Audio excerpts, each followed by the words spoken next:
नमस्कार, बहुत बहुत स्वागत है आपका। कोरोना काल के दौरान कैसे कई देशों की अर्थव्यवस्था पर बहुत असर पड़ा है, कैसे कई अमीर लोगों की संपत्तियों पर असर पड़ा है, लेकिन आज हम इनकी बात नहीं करने जा रहे हैं। आज हम आपको बता रहे हैं कि कैसे कुछ या ऐसे 5 लोग जो कोरोना काल के दौरान और ज्यादा अमीर हो गए, उनकी संपत्ति पर और ज्यादा इजाफा हो गया, उनकी जो ब्रांड वैल्यू है वो और ज्यादा बढ़ गई। कुल मिलाकर जो नेटवर्थ थी उसमें बहुत उछाल देखने को मिला है। जब मैं इस बात का जिक्र करता हूं तो मेरे जहन में सबसे पहले जो नाम आता है वो एलन मस्क का आता है। एलन मस्क का नाम इसलिए पहले आता है, हालांकि जेफ बेजोस का नाम पहले आना चाहिए था, लेकिन एलन मस्क का नाम इसलिए पहले आता है क्योंकि इस साल की शुरुआत के दौरान वो टॉप 30 में भी कहीं पर नहीं थे दुनिया के अमीरों की सूची में।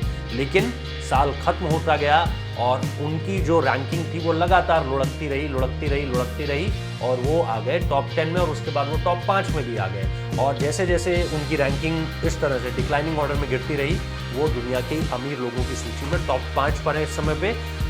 अभी जब मैंने आखिरी बार उनकी संपत्ति के बारे में पढ़ा था तो वो दुनिया के दूसरे सबसे अमीर शख्स थे। हालांकि क्योंकि नेटवर्थ एक सेकंड में इन लोगों की बदलती रहती है, क्योंकि इतना बड़ा बिजनेस है, इतना बड़ा ब्रांड है। तो सबसे ऊपर उनका नाम है एलन मस्क। आपको पता है टेस्ला के सह संस्थापक हैं और चीफ एग्जीक्यूटिव ऑफिसर भी है। दूसरा नाम without a doubt Jeff Bezos का है।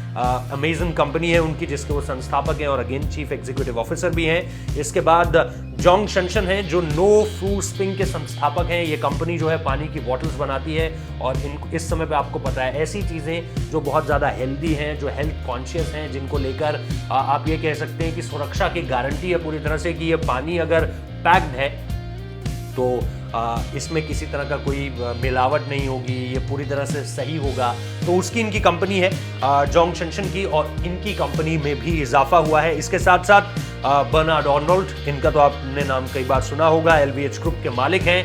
ये कंपनी जो है लग्जरी ब्रांड्स पर डील करती है। कई सारे लग्जरी ब्रांड्स दुनिया के अलग अलग हिस्सों पे जो है इनकी तरफ से देखे जाते हैं, और इसी वजह से इनकी जो कंपनी है उस पर भी कोई ज़्यादा असर पड़ता हुआ नहीं नजर आ रहा है। और दक्षिण कोरिया और चीन में तो इनके उत्पादों में और ज़्यादा खरीद जो है वो बढ़ी है। और इसके अलावा डैन गिलबर्ट का नाम सामने निकल कर आता है। रॉकेट कंपनीज के अध्यक्ष हैं और 2020 में उनकी जो कुल संपत्ति है वो 28.1 अरब डॉलर तक बढ़ गई है, और कुल संपत्ति जो है वो 35.3 अरब डॉलर के करीब है। और इसके साथ साथ मैं आपको ये भी बता दूं कि उनके शेयर मार्केट में जो राइज है वो भी बहुत ज़्यादा अमेजिंग रहा है इस पूरे के पूरे साल। उनके पास रॉकेट कंपनीज का 80% से ज़्यादा मालिकाना हक है। यानी जैसे ही किसी कंपनी के आपके पास 51% शेयर्स आ जाते हैं तो आप उस पर मालिकाना हक रखते हैं पूरी तरह से। यहाँ पे 80% है, तो सोचिए राइज कितना ज़्यादा कमाल का। तो ये थे वो 5 लोग जिसमें हमने शुरुआत की थी एलन मस्क के साथ, और डैन गिलबर्ट के साथ मैं कर रहा हूँ इस पूरी की पूरी कहानी का। इन लोगों की कोरोना काल के दौरान संपत्ति में बेहिसाब अकूत संपत्ति इनकी बढ़ी है। बहुत बहुत शुक्रिया इस वीडियो को देखने के लिए।